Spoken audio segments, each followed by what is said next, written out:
Hi friends, welcome to my channel. ഇന്ന് ഞാൻ ഉണ്ടാക്കുന്നത് ഒരു അടയാണ് കേട്ടോ, ചക്കട.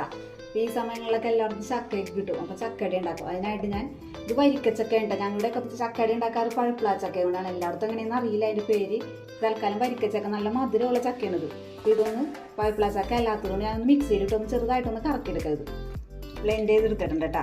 അപ്പോൾ ഇങ്ങനെ ഇരിക്കും. മറ്റേ പഴുപ്പിള ചക്ക ആണെങ്കിൽ നല്ല ഇതേപോലെ കുഴഞ്ഞിരിക്കുന്ന തരം ചക്കയാണ്. അപ്പോൾ അതല്ലാത്തതുകൊണ്ടാണ് ഇത്. അല്ലെങ്കിൽ ഇത് നല്ല ബലം പോലെ ഇങ്ങനെയൊക്കെ അല്ലേ വരിക്കച്ചക്ക.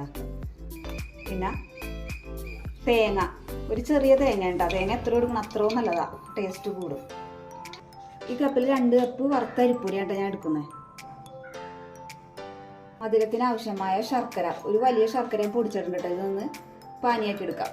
ഇതിനായിട്ട് നമുക്ക് കുറച്ച് തേങ്ങ എടുത്തിട്ടുണ്ട്. തേങ്ങാക്കൊത്ത് നെയ്യിലോ വെളിച്ചെണ്ണയിലോ വറുത്ത് അടയിലേക്ക് ഇട്ട രസം നമുക്ക് കടിക്കുമ്പോൾ അട തിന്നുമ്പോൾ ചെറുതായിട്ടൊന്ന് കടിക്കാൻ കിട്ടും. അപ്പോൾ അത് ഓപ്ഷനിലാണ്ട് ഓരോരുത്തർ ഇഷ്ടമനുസരിച്ച് ഞാൻ ഇടാറുണ്ട് അങ്ങനെ.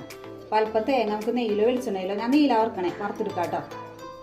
അല്പം ഉപ്പ്, ഏലക്കാപ്പൊടി, നമുക്ക് ഉരുക്കി വെച്ച ശർക്കര പാനിനകത്തേക്ക് ഒഴിച്ചു കൊടുക്കാം കേട്ടോ. അരിച്ചൊഴിക്കണം കേട്ടോ. കുറച്ച് ഒഴിച്ചു കൊടുക്കാം. ഇതോടെ വേണ്ടിയൊന്നും ഇല്ല, ചക്കയിൽ നിന്നും വെള്ളം ഉണ്ടാവും. നല്ല ചൂടാണ്. നമുക്ക് ഇത് വെച്ചോ എന്തെങ്കിലും വെച്ചൊന്ന് മിക്സ് ചെയ്യാം കേട്ടോ.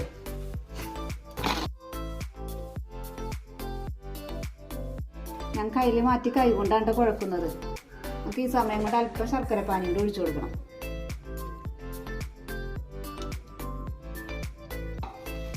ഓരോരുത്തരുടെ മധുരത്തിനനുസരിച്ച് എടുക്കാട്ടോ.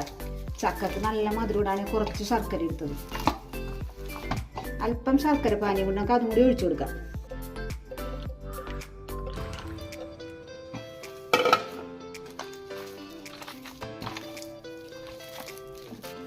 എനിക്ക് ശർക്കര പാനി എടുത്തത് കറക്റ്റായിരിക്കും. ഈ പരുവോണ്ട വേണ്ടത്. നമുക്ക് ഇലയിൽ പരത്താനുള്ളതല്ലേ, അല്ലെങ്കിൽ ഹാർഡായി പോകും. വറുത്ത് വെച്ചിരിക്കുന്ന തേങ്ങാക്കൊത്തുകൾ ഇട്ട് കൊടുക്കാം.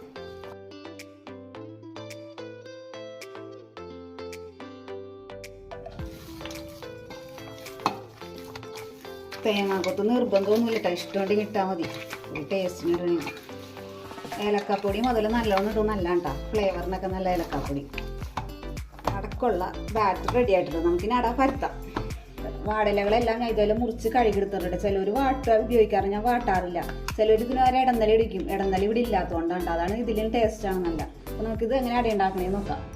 ആദ്യം നമുക്ക് അടയുടെ ബാറ്ററിയിൽ നിന്ന് കുറച്ചെടുത്ത് നമുക്കിത് പരത്താം. അല്പം വെള്ളം തൊട്ട് നമുക്കിത് പരത്തി കൊടുക്കാം.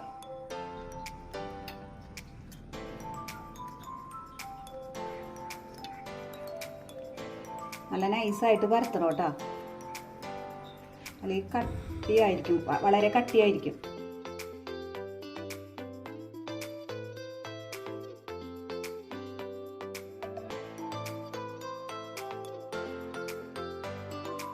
ഇതേപോലെ ഞാൻ പരത്തിയിട്ടുണ്ട് കേട്ടോ. നല്ല നൈസായിട്ട് പരത്തിയിട്ടുണ്ട്. കണ്ടത് തീരെ കനം കുറച്ചാണ്, നൈസായിട്ടാണ് ഞാൻ പരത്തിയേക്കുന്നത്. അറിയാൻ പറ്റും. നമുക്കിതൊന്ന് മടക്കി കൊടുക്കാം.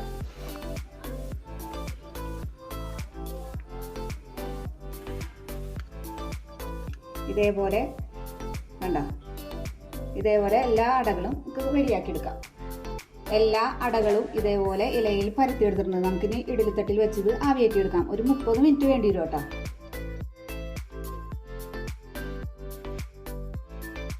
ഇഡലിത്തട്ടിൻ്റെ അടിയിൽ അല്പം വെള്ളം വെക്കണം കേട്ടോ. അറിയാത്തവർക്ക് വേണ്ടി പറയണം. എല്ലാവർക്കും അറിയാം, നല്ല അറിയാത്തവർക്ക് വേണ്ടി ഞാൻ പറയുന്നതാണ്.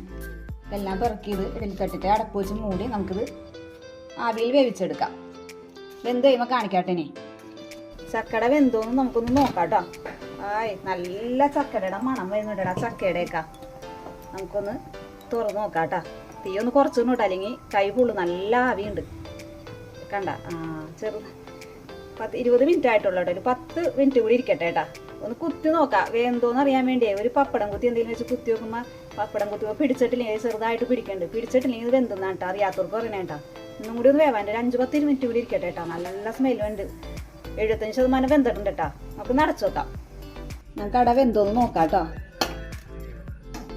അടയൊക്കെ വെന്ത് കറക്റ്റ് പരിപാടി ചൂടാറിയിട്ടുണ്ട് കേട്ടോ. അതേ നല്ല രുചികരമായ ചക്കട റെഡിയായിട്ട്, നല്ല സോഫ്റ്റായ ചക്കട കണ്ടോ.